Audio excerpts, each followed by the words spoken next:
Hola, ¿qué tal? Un gusto estar aquí con ustedes nuevamente. Y bueno, pues regresando a nuestras clases de física, el día de hoy realizaremos algunas cosas muy interesantes con respecto a física. Como ven en la pantalla tenemos los objetivos. Hoy vamos a concluir la teoría general de gases o la teoría de cinética de gases. Recuerden que el término cinética significa movimiento, entonces el movimiento de los gases. Vamos a observar. Bien, bueno, pues la teoría parte de que existen moléculas y que estas moléculas están en constante movimiento, ¿sí?, dependiendo su presión y su temperatura. Como podrán revisar en algunas sesiones anteriores, nosotros decíamos que si una molécula estaba en movimiento, incrementaba su temperatura, o podemos decir que si un objeto estaba a una temperatura alta, podemos decir que sus movimientos, el movimiento de sus moléculas estaban pues muy excitados, estaban en constante movimiento. Entonces, partiendo de la teoría, vamos a considerar que pues las moléculas están muy separadas y se mueven en línea recta hasta colisionarse una con otra, ¿sí? Ahí tenemos la imagen de cómo nosotros podemos imaginar que se encuentran un gas, ¿sí? Sus moléculas están muy separadas y cabe recordar también que cualquier gas va a intentar abarcar todo el espacio posible, ¿sí? Es decir, sus moléculas se van a dispersar todo lo posible que sea. Vamos a empezar con la primera ley general de estado gaseoso. Tenemos que para una masa de gas dada siempre va a tener la relación siguiente, ¿sí? Podemos imaginar nosotros que tenemos una olla express y ¿qué se va a cumplir? Bueno, pues que el múltiplo de la presión por su volumen entre la temperatura siempre va a ser igual a una constante. Tenemos ahí, bueno, que representa B es el volumen, que es un volumen constante, T la temperatura, P la presión, y decimos que siempre para una masa dada pues, de cualquier gas van a cumplir esas relaciones, que el múltiplo de la presión por el volumen entre la temperatura va a ser constante. O bien también, si nosotros podemos compararla, la presión 1 por el volumen 1 entre la temperatura 1 va a ser igual a la presión 2, volumen 2 entre temperatura 2. ¿Qué quiere decir? Que al cabo de un tiempo puede cambiar su temperatura, ¿sí?, o su volumen, y esta relación siempre va a estar dada en los gases. Ahorita vamos a revisar algunos ejemplos. Ley de Boyle. Para una masa de gas dada a temperatura constante, el volumen de gas va a variar de manera inversamente proporcional a la presión que recibe. Bueno, pues esto, ¿qué quiere decir? De nueva cuenta es un apartado, pues digamos que pequeño, de la ecuación anterior, donde la presión por el volumen va a ser siempre una constante. ¿Cuándo? ¿Cuándo va a suceder esto? A una temperatura constante, ¿sí? Ahorita estamos observando qué es lo que pasa. Primer caso, cuando la masa es constante, y ahorita cuando la temperatura es constante.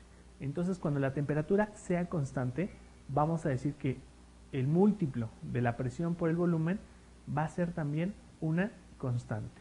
O bien, de nueva cuenta, podemos hacer nosotros la relación entre dos estados, entre dos masas de volumen, como presión 1 multiplicado por el volumen 1 igual a la presión 2 multiplicado por el volumen 2.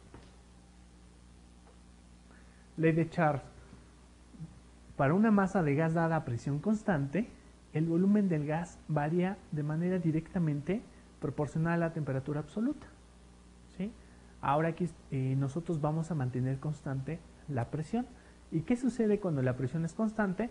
Bueno, pues vemos que el cociente volumen entre temperatura va a ser constante.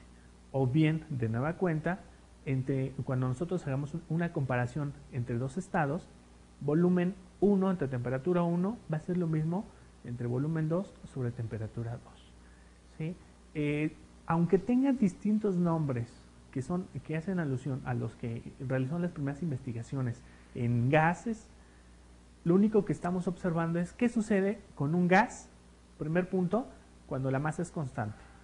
Segundo, cuando la presión es constante y cuando la temperatura es constante. Únicamente tenemos esas tres variantes y es como nosotros las mencionamos. Para ello vamos a realizar, bueno, aquí nos falta otra, que es justamente cuando el volumen sea constante.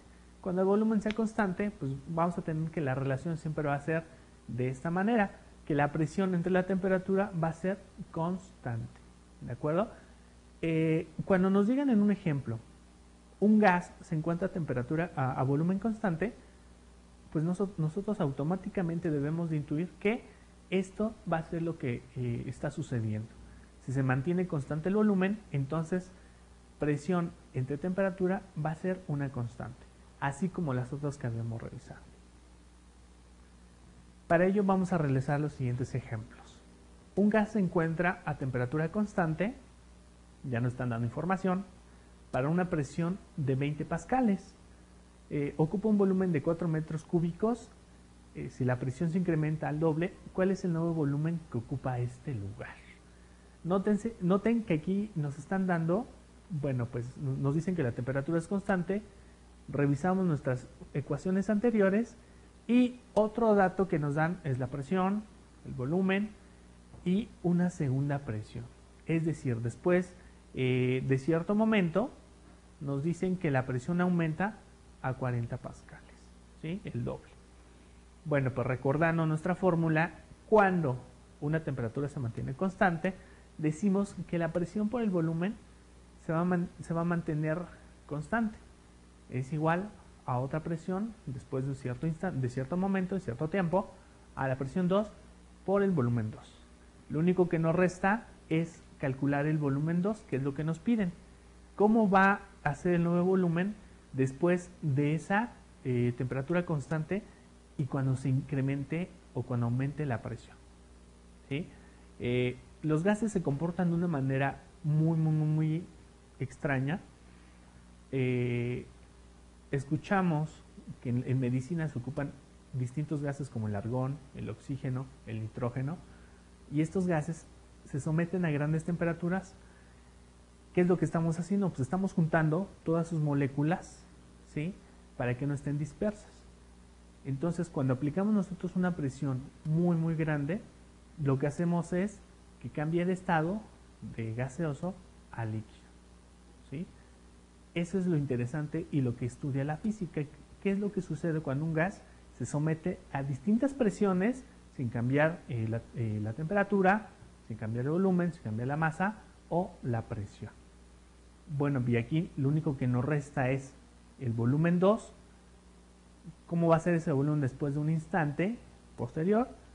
Y pues despejamos, como pueden apreciar en la pantalla, evaluamos los datos que tenemos y bueno, pues únicamente nos queda 2 metros cúbicos, ¿sí? Vamos a comparar cómo es. Teníamos nosotros inicialmente, como se aprecian los datos, 4 metros cúbicos. Después de cierto instante, cuando le aplicamos una presión de 40 pascales, su volumen disminuye. Y es justamente lo que pasa, ¿sí? Un gas puede abarcar todo el volumen que quiera, pero en el momento que nosotros lo estamos comprimiendo, ese volumen disminuye de una manera pues considerable. Aquí disminuyó justamente pues la mitad de su volumen. Bien, nosotros ahora vamos a recordar un poco de otros aspectos de la física, como la electrostática, electrodinámica. Vamos a ver algunas definiciones, circuitos eléctricos y pila voltaica. Este tema es bastante interesante, dado que a diferencia podemos experimentar demasiado o intentar responder a dichos fenómenos que de pronto nos parecían un poco extraños. Y vamos a empezar. Electrostática. Bueno, electrostática, electro, pues significa como que electricidad, viene de ahí el término electrón y estático. Estático, cuando nos dicen quédate estático, pues que no nos vamos a mover. Entonces nos habla que la electrostática va a estudiar las cargas, pero que están en reposo, ¿sí? Aquí nosotros podemos entender que las cargas se encuentran en dos estados. Una es en movimiento y la otra en reposo. La electrostática, bueno, pues va a hablar justamente de cargas que están, no se mueven. ¿Pero qué es una carga eléctrica? Bueno, pues una carga eléctrica es una propiedad que tienen los electrones, protones y neutrones, ¿sí? Y su carga de electrones de menos 1.6 por 10 a la menos 19 coulomb. Para ello vamos a utilizar nuestro pizarrón y vamos a hacer un pequeño diagrama. El diagrama que vamos a dibujar en este momento es un diagrama muy antiguo utilizado por Rutherford. Rutherford fue de los pioneros en construir este sistema de modelos para intentar explicar que existen los átomos, ¿sí? Bien, bueno, pues a este le vamos a llamar que es el núcleo, y aquí va a haber electrones. Bien, ¿cómo podemos entender que está compuesta la materia? Bueno, haciendo una comparación real, imaginemos que nosotros nos encontramos en un estadio, en el Estadio Azteca, supongamos. En el centro de la cancha, si nosotros colocáramos un alfiler, en el centro de la cancha, pues la cabecita del alfiler representaría el núcleo. Y nosotros, si nos encontráramos en el estadio, pues a la mitad aproximadamente de donde están las gradas, diríamos que ahí se encontraría el primer electrón, ¿sí? Entonces, en realidad los átomos están muy huecos, ¿sí? Porque son partículas muy pequeñas, como ya les mencionaba, del tamaño de un alfiler. En comparación con el Estadio Azteca, pues es ínfimo, y digamos que los electrones van a estar orbitando alrededor del núcleo. ¿Y en el núcleo quiénes hay? Bueno, pues en el núcleo va a haber protones y va a haber neutrones. Generalmente nosotros nos dicen cuál es la partícula más pequeña que existe. Pensamos como los griegos, decimos el átomo. Sin embargo, no. Recientemente se han estudiado, ya existen teorías más completas en donde nos dicen que la partícula más pequeña ya no es el átomo. Los electrones, no, tampoco son los electrones. Son los quarks y los leptones, que son partículas que componen a su vez a los protones, neutrones y electrones. Sin embargo, nosotros vamos a observar que los electrones cumplen con ciertas reglas de la naturaleza.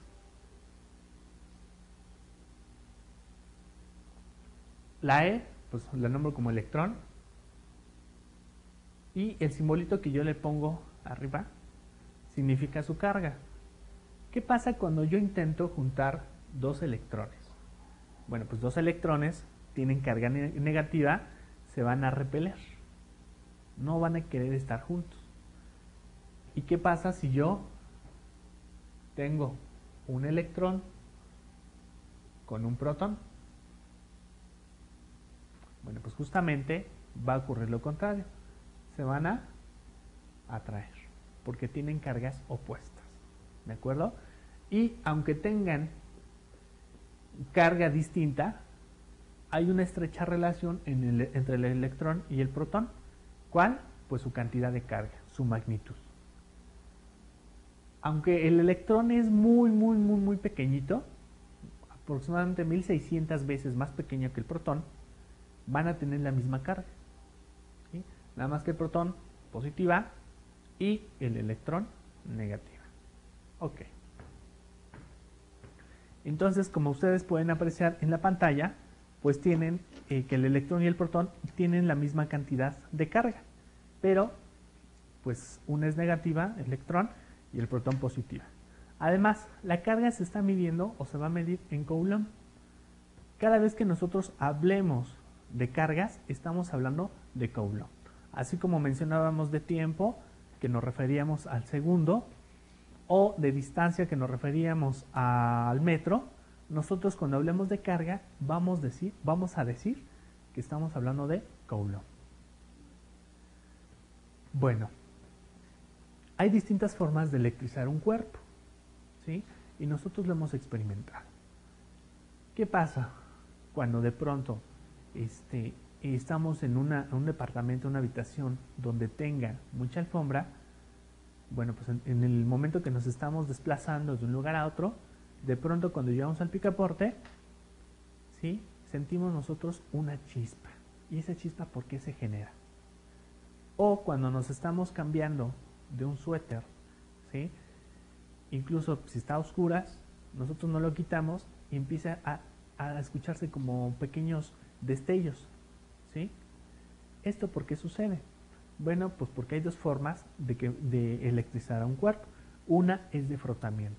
Justamente de frotamiento, cuando nosotros nos desplazamos sobre una alfombra, existe ese frotamiento entre nuestra suela y la alfombra. ¿Qué es lo que sucede? Bueno, que nuestro cuerpo se está separando las cargas eléctricas.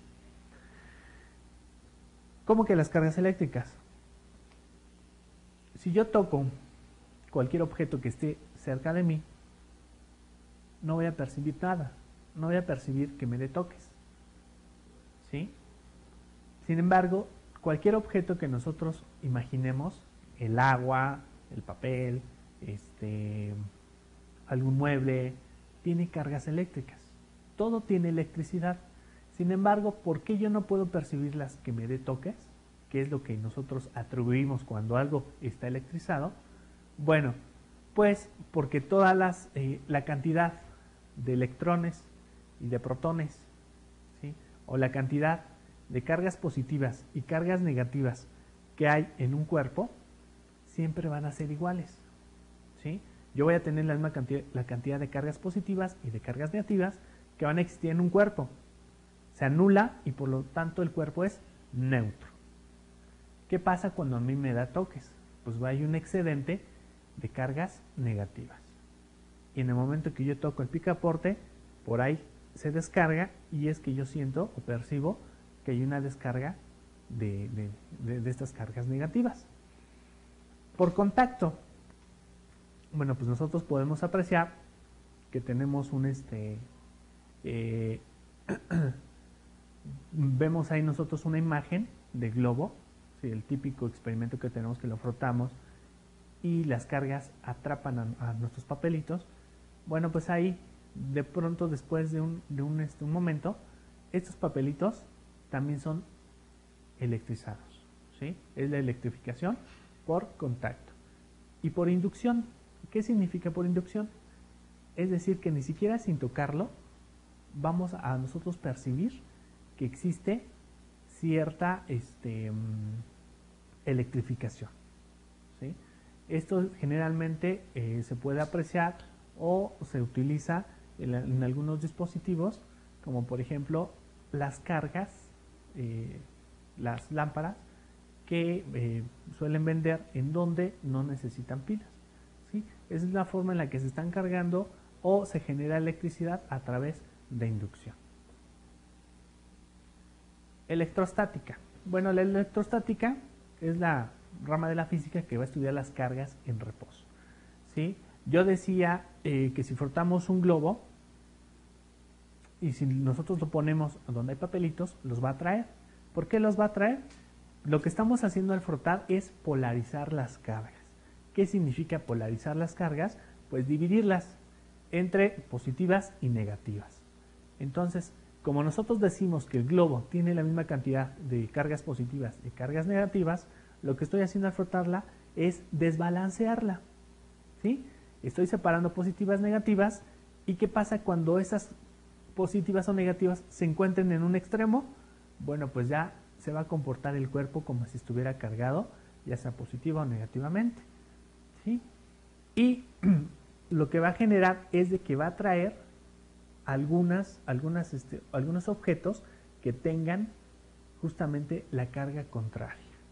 Si nuestro globo tiene cargas positivas, entonces va a traer cargas negativas. Ahí ustedes pueden apreciar en la imagen que tenemos como pensamos que son las cargas. En realidad nosotros nunca hemos visto una carga. Sospechamos que es de esta manera. Tampoco hemos visto un campo eléctrico. Si nosotros observamos la imagen de la izquierda, tenemos una carga positiva y una carga negativa. Están formando como que lazos. Esos lazos se van a unir. Nosotros decíamos que una carga positiva y una carga negativa se van a juntar. ¿Debido a qué? Pues algo que hay en el ambiente. Algo que Michel Faraday pues empezó a descubrir, a intuir, para justificar por qué es de que dos cargas con distintos signos se van a atraer. Y esto es el campo eléctrico, que ahorita lo vamos a estudiar, ¿sí? Pero nosotros tenemos ahí la imagen de un campo eléctrico, de cómo van a ser esas líneas de fuerza que van a atraer una carga y la otra. Pueden apreciarlo, es la forma ideal que nosotros consideramos que esas líneas de fuerza van a atraer a cada carga. Y bueno, de ahí pasamos a la ley de Coulomb. Una vez que se estudiaron este tipo de cargas, que se hicieron experimentos, de hecho, una gran utilidad de estas cargas fue de que se consideraban como diversión para los reyes o para los jerarcas, ¿sí? Se hacían experimentos y todos sorprendidos. ¿Por qué? Porque no podían explicarlo. Así es como empezó a desarrollarse este tipo de experimentos, ¿no? Mediante el asombro de la gente.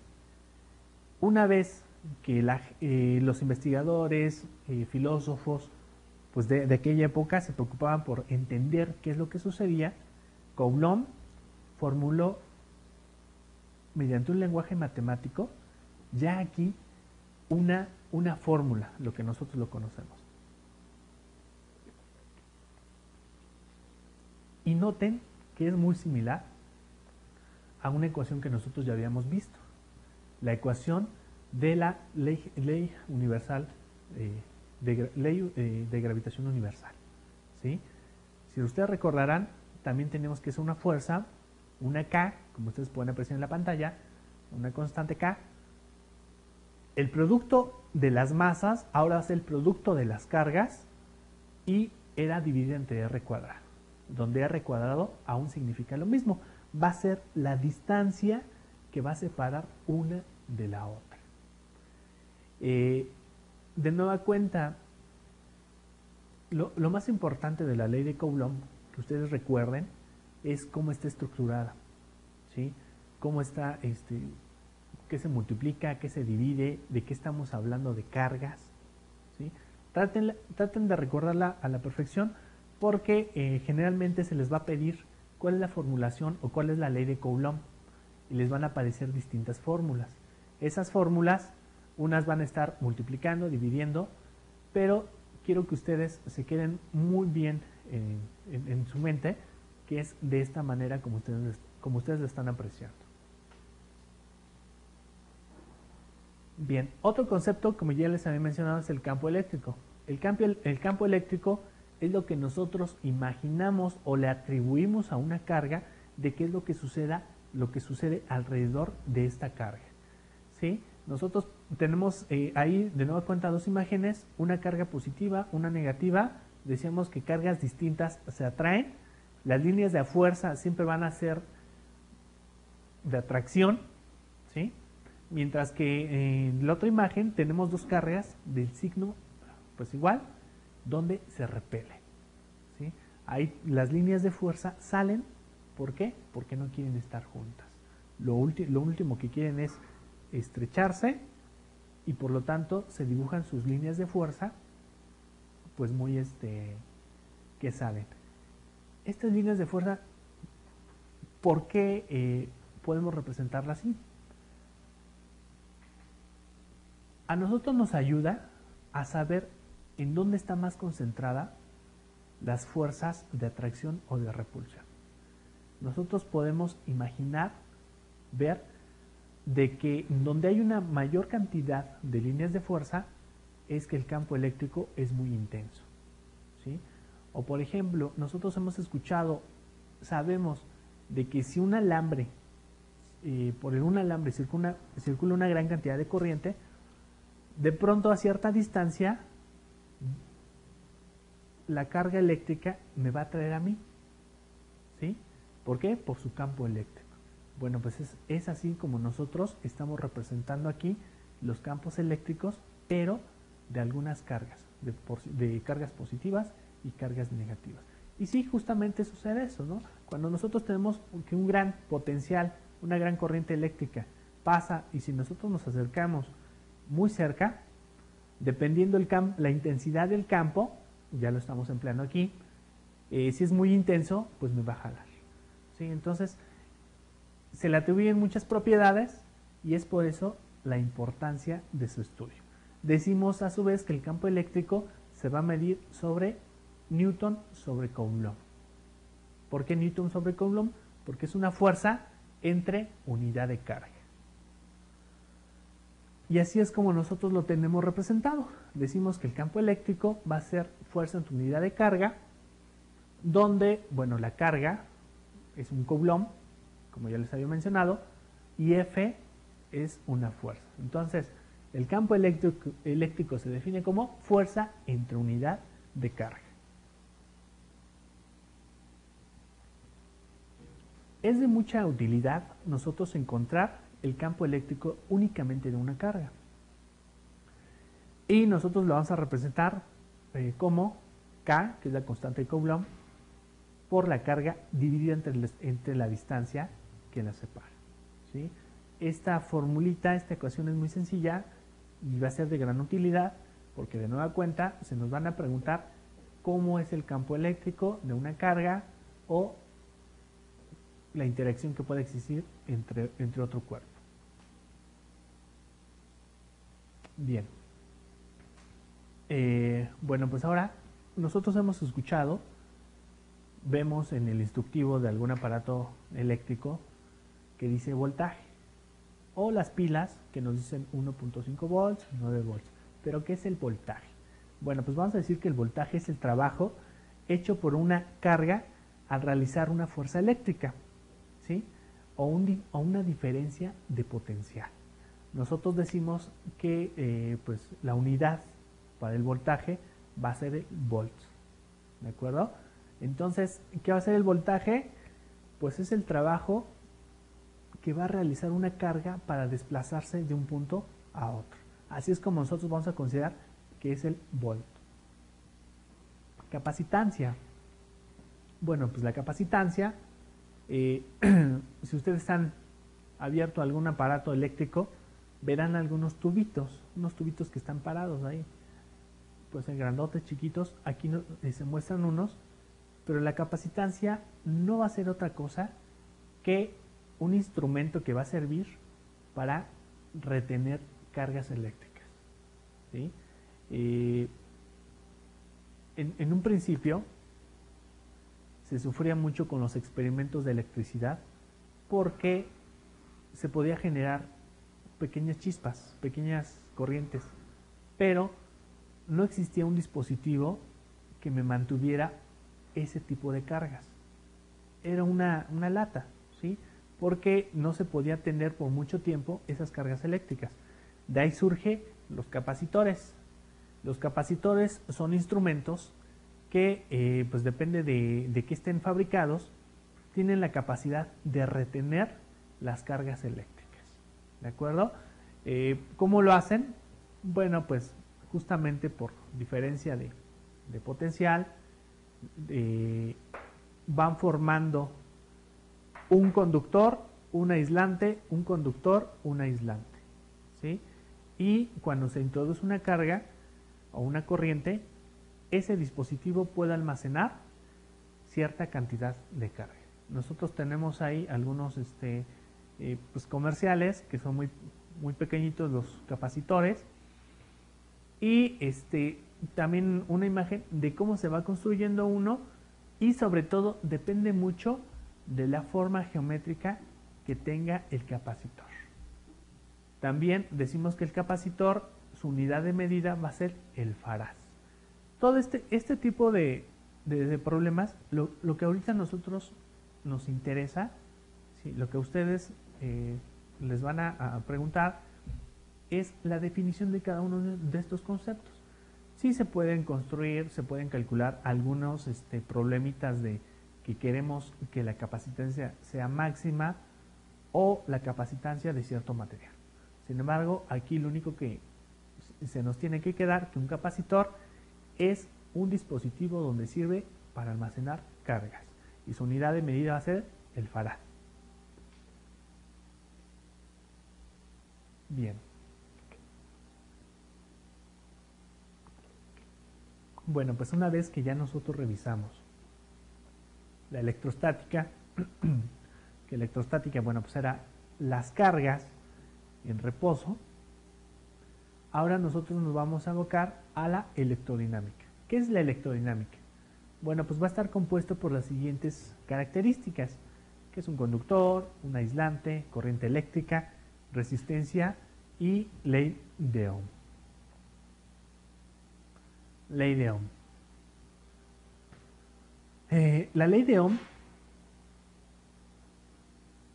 nos va a decir, nos va a relacionar tres características: el voltaje, la resistencia y la corriente. La I va a depender la intensidad o la corriente, se mide en amperes. La B, diferencia de potencial o voltaje, y la R, la resistencia del conductor. Vamos a utilizar un pizarrón y vamos a escribir una manera de que no se nos olvide esta relación o esta ecuación.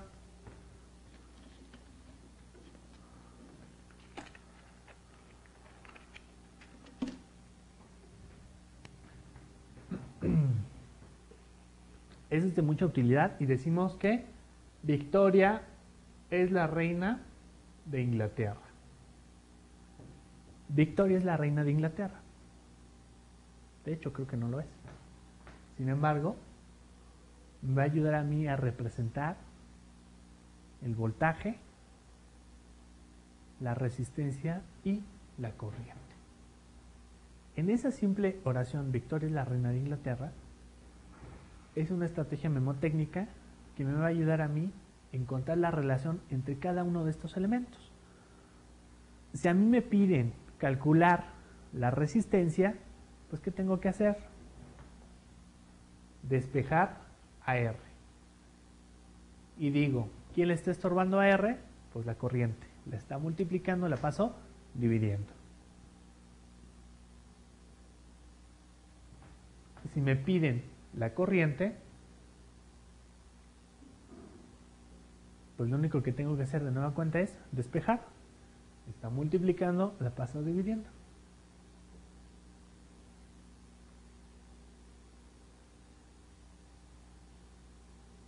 Y así es como nosotros tenemos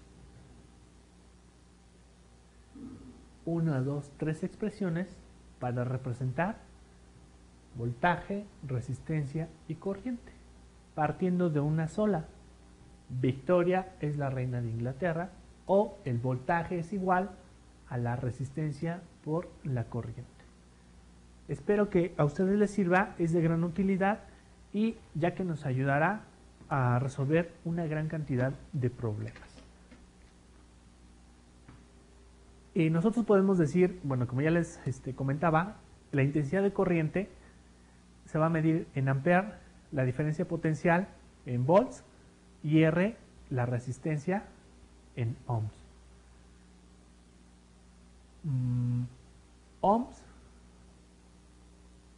en algunos dispositivos electrónicos o en algunos ejemplos de la literatura ya no se va a escribir como tal, sino únicamente se va a escribir por el pequeño símbolo que ustedes aprecian ahí. Esa es la letra omega del alfabeto griego. Ejemplo 1. ¿Cuál es la intensidad de corriente que circula por un conductor de 60 ohms de resistencia cuando se aplica en uno de sus extremos una diferencia de potencial de 180 volts? Bueno, pues primer estrategia, los datos que me dan, y recordando, Victoria es la reina de Inglaterra, me piden la corriente, pues despejo a la corriente. Entonces me queda que la corriente es igual a velocidad, a potencial, ¿sí?, a volts entre resistencia, y lo único que me queda es sustituir esos. En el momento que se divide los volts entre la resistencia, nos van a dar los amperes, y es justamente en lo que se mide la corriente. Ejemplo 2. Una intensidad de corriente de 5 amperes circula por un conductor de 16 ohms. Recuerden, 16 ohms son la resistencia que existe. ¿Cuál es la diferencia de potencial aplicando en sus extremos del conductor? Enlistamos de nueva cuenta los datos. Nuestra fórmula: Victoria es la reina de Inglaterra, voltaje es igual a corriente por resistencia, y pues es justamente lo que nos piden. Sustituimos y nos quedan 80 volts. Bueno, pues con estas ecuaciones nosotros podemos resolver una gran cantidad de problemas que son el pilar de lo que es la electricidad y la electrónica, ¿sí? Estas ecuaciones sencillitas se fundamenta todo lo que nosotros podemos conocer en aparatos eléctricos, ¿no? Tienen que cumplir siempre esta relación. Bueno, pues ahora vamos a ver qué es potencia eléctrica. La potencia eléctrica es la cantidad de energía que consume un dispositivo por determinado tiempo. Se va a definir como P, potencia, B, que es la diferencia de potencial, y la corriente eléctrica. La unidad de medida de la potencia van a ser los watts. Justamente esto nosotros lo hemos escuchado en las bocinas, ¿sí?, en algunas micrófonos, donde se habla mucho de watts, de potencia. Bueno, pues decimos que la potencia, de nueva cuenta, es la cantidad de energía que consume un dispositivo por unidad de tiempo. Nosotros tenemos que, bueno, recordarnos de nueva cuenta la ley de Ohm, pues tenemos que la potencia la podemos escribir, regresando un poco, como voltaje por corriente. Pero nosotros tenemos que el voltaje es igual a la resistencia por la corriente, por la ley de Ohm. Despejando la corriente nos queda voltaje entre resistencia, ¿sí? Lo único que voy a hacer es, como la potencia es voltaje por resistencia, puedo sustituir. Y en el momento que sustituyo, me va a quedar otra nueva expresión de potencia. Ya va a ser potencia igual a la corriente al cuadrado, o bien va a ser potencia al cuadrado entre R. Que alguna de las dos va a ser de gran utilidad, ya que si a nosotros nos dan la resistencia o el voltaje, podemos calcular la potencia, o bien, pues si nos dan la corriente también. Ejemplo 1. La potencia, ¿qué potencia desarrolla un motor eléctrico si se conecta a una diferencial de potencial de 120 volts para que genere una intensidad de corriente de 5 amperes? Enlistamos nuestros datos: voltaje 120 volts, la corriente 5 amperes, y me piden la potencia. Bueno, pues la potencia yo sé que la puedo escribir como voltaje por corriente. Aquí me dan las dos, lo único que cabe es sustituir. Multiplico y me quedan 600 watts, que es la unidad de la potencia. Ejemplo 2 nos va a ayudar a ilustrar justamente los cálculos que hicimos entre la potencia y la ley de Ohm. Veamos, un calentador eléctrico tiene una resistencia de 20 ohms y por el cual circula una corriente de 3 amperes. ¿Cuál es la potencia que disipa el calentador? De nueva cuenta, los datos. Ahora aquí a nosotros no nos dan el voltaje, nos dan la resistencia y la corriente. Y de la misma manera nos piden la potencia. Bueno, pues nos resta a nosotros que, bueno, pues escribir la fórmula ahora de potencia igual a la corriente al cuadrado por R y sustituimos, ¿sí? Este tipo de expresiones en las cuales nosotros podemos sustituir por otras nos ayudan, ya que muchas veces no vamos a tener siempre los mismos datos, vamos a tener otros distintos y bueno, aprovechando de ello podemos resolver dichos problemas. Circuitos eléctricos. Bueno, pues un circuito eléctrico es el que a nosotros nos ayuda, ya sea para alimentar una empresa, para alimentar una casa o para alimentar la computadora, ¿sí? Estos circuitos eléctricos han tenido una evolución y han sido cada vez más eficientes. No cabe, cabe recordar que antes, cuando se tenía una computadora, se ocupaban cuartos enormes en donde únicamente podían procesar algunas operaciones elementales, suma, multiplicación, y donde pues esos cuartos estaban llenos de equipo o parte del cerebro de nuestra computadora.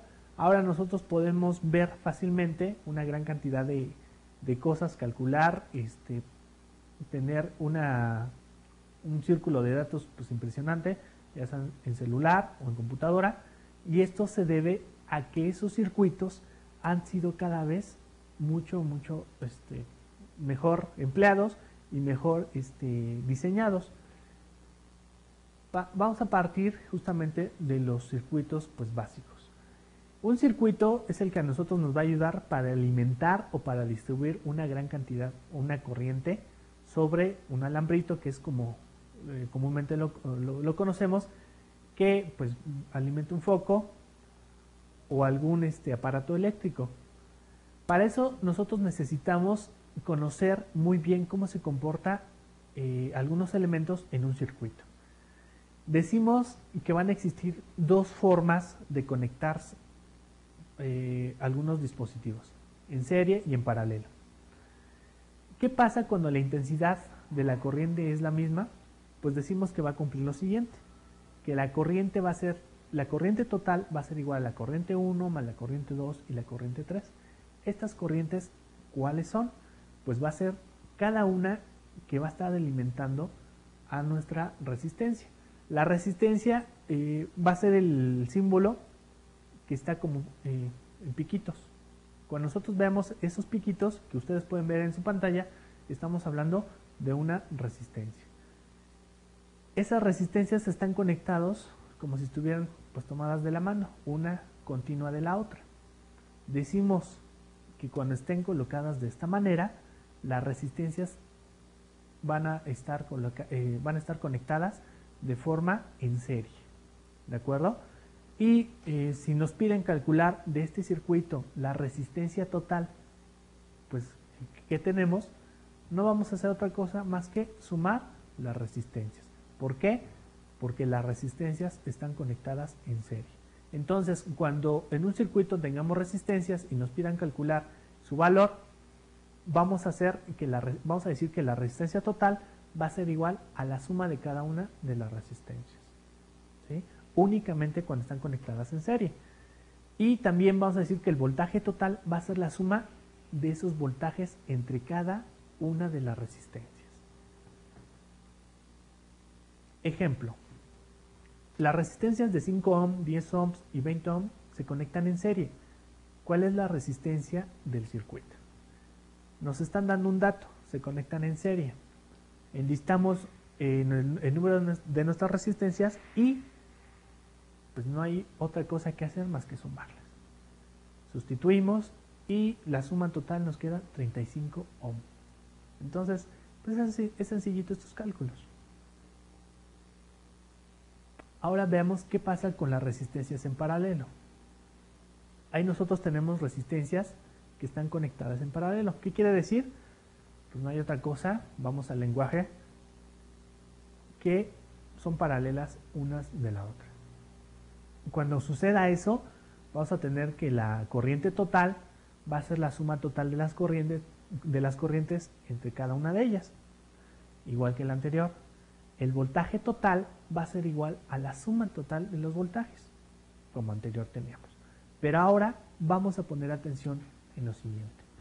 1, el inverso o 1 entre la resistencia total va a ser igual a la suma de los inversos de las resistencias, tal como pueden apreciar ahí en la pantalla.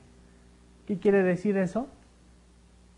Bueno, pues vamos a hacer un ejemplo.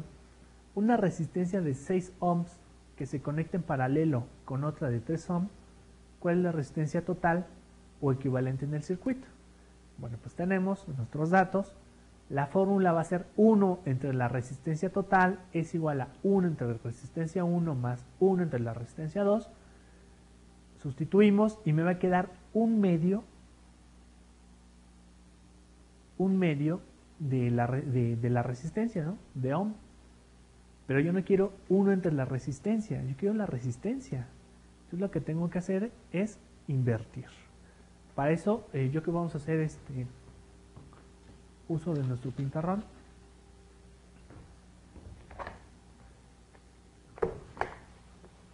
A mí lo que me piden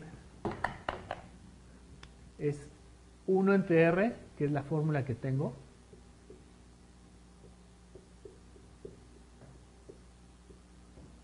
Y ya cuando tengo 1 entre RT es igual a 1 medio de ohm, a mí no me piden 1 entre RT, me piden RT, la resistencia total. Lo invierto. Resistencia total es igual a 2 ohm. ¿Sí? Que es justamente sacar el inverso de la expresión. O está bien, lo podemos hacer de otra manera. La resistencia está dividiendo, la pasamos multiplicando. Podría ser 1 es igual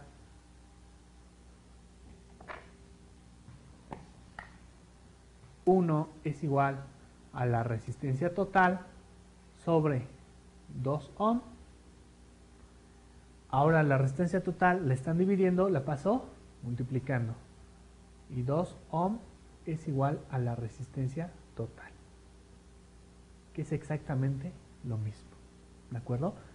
Ahí es la parte más complicada que podría existir en nuestros cálculos, pero bueno, creo que con esta explicación ya estaremos pues cubriendo lo que se refiere a resistencias. Repasen los apuntes, las expresiones que tenemos para la ley de Coulomb, para capacitancia, cada uno de los conceptos, porque van a ser básicos y fundamentales en el momento en que nosotros empecemos a desarrollar otro tipo de ideas. Revisen el material, muchísimas gracias y bueno, pues que la sigan pasando muy bien. Nos vemos en la próxima sesión. Hasta luego.